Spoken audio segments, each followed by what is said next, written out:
As I drive down the hill where we used to live, I wonder where Andy, Tim, and Tom are nowadays. They were the toughs who lived here when I was a kid. Back in the late 1960s, we called them hoods. The three of them would conspire with hoods down the road to attack me and throw my bike into the woods and my newsdays into the sewer. The author had a paper route. Their words still echo in my ears.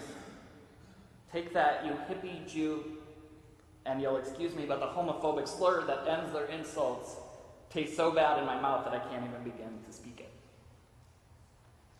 What they were really saying was, you are the other. You are a stranger. You're not like us.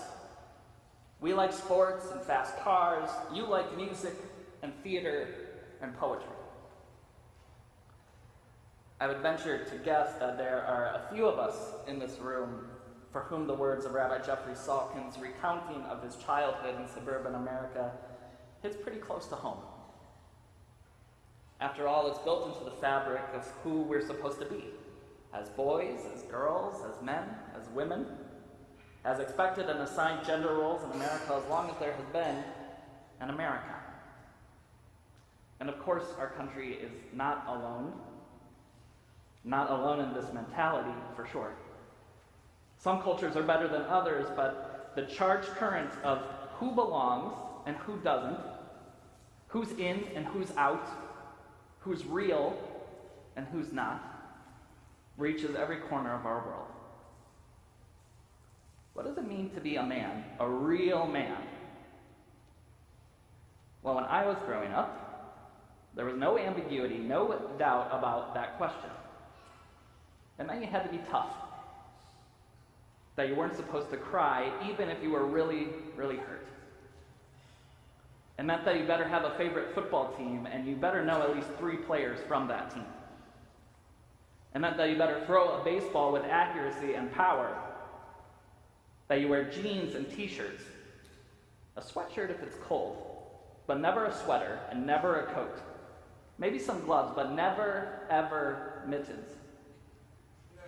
And God forbid you would even consider putting on a scarf. It meant bikes, cars, knives, guns. It meant not coming off as insecure enough to need to beat up people for some kind of power move, but still knowing how to fight, and also knowing that refusing to fight would mean the end of your reputation. And probably most important of all, and so implied that it never had to be mentioned out loud, it meant that you kept your mouth shut. That if you were hurting, you needed to find a way to deal with that hurt by yourself. That if you were excited about something, that you should temper the outward expression of that excitement. And that if you were scared, then you better muster up some fake courage and quickly enough so that no one sees you flinch or shake. Now, I'm sure the nuances here have changed a little. But I also suspect that the underlying trope of these expectations has remained pretty static throughout the years. Kids grow up. Kids grow up and become parents. And we want our kids to be liked and to thrive, to avoid bullies and teasing. And though we try to buck some of the threads of the way things were, and we tell ourselves and we tell our children that we will love them no matter what, we still end up surrendering to the thought process that this is just the way things are. And better to teach our kids now than to have them suffer because of it. But you know what? It's enough already. Because this dishonesty, this demand that our boys be tough and resilient, that their skin should be thick and their hearts should be Teflon, is killing them. It's killing us. And it's tethering an unbearable weight to the ankles of our forward steps as a people, as a country, and as a world. With the exception of unintentional accidents, the number 1 cause of death for men under 50 is suicide.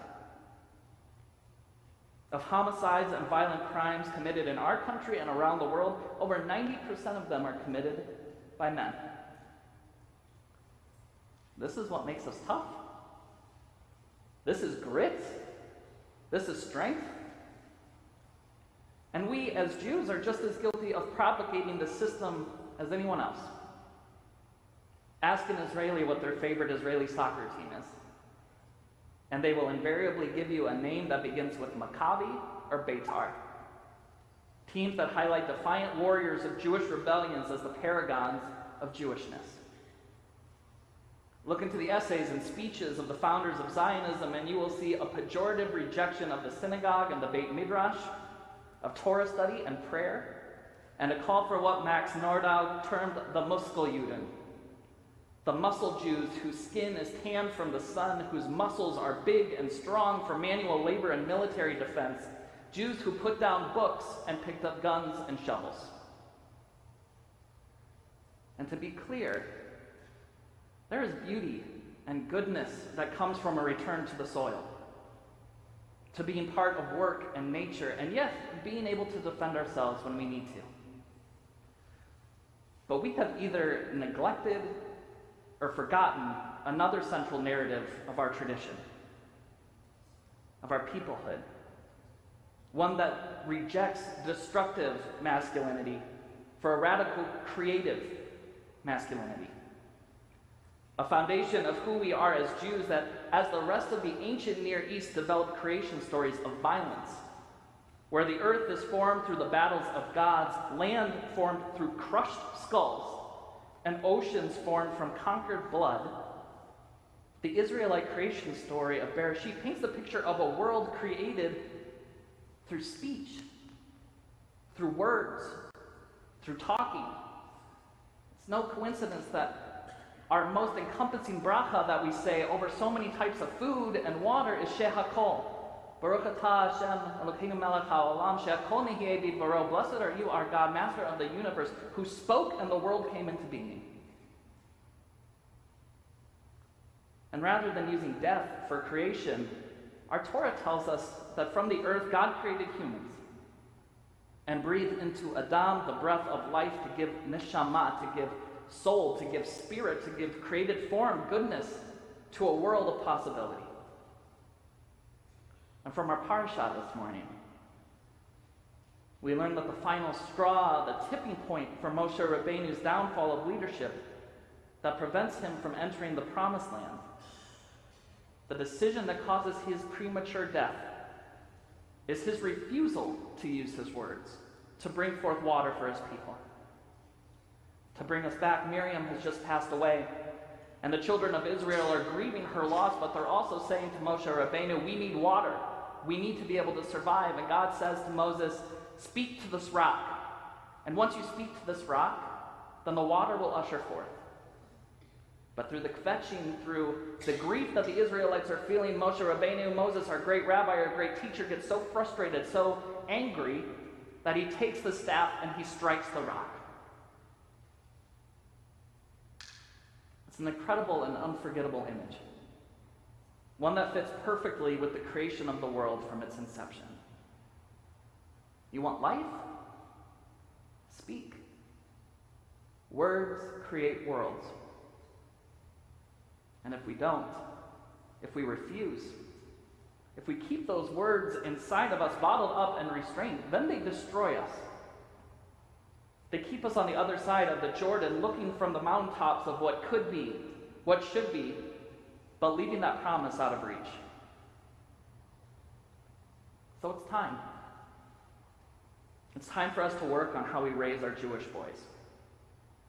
And for that matter, how we understand ourselves as Jewish men. We should cheer for Maccabi Tel Aviv. We should incorporate a healthy body, a connection with nature and meaning through labor into our Jewish identity, for sure, 100%. But we should also recognize that real strength, that real toughness and real courage comes from talking when we need to talk, from crying when we need to cry, from allowing our hearts to speak to us in whatever way they want, so that we can love poetry if we love poetry, so we can learn ballet if we love ballet. We can read and cook and sing and act and play. That we can show our excitement when we're excited and show our fear when we're scared. And that doesn't make us other. That makes us, whoever we may be. The rock is in front of us. Within it is an endless source of water, of life, of the ability to grow, to learn, to love, and to create. Let's listen to what God is telling us. Let's stop killing our boys. Let's stop telling them, our husbands, our fathers, our partners, and our friends, that they aren't being real men. Let's show the world what it means to be tough, to be strong, and to be courageous. And let's start talking. Shabbat Shalom.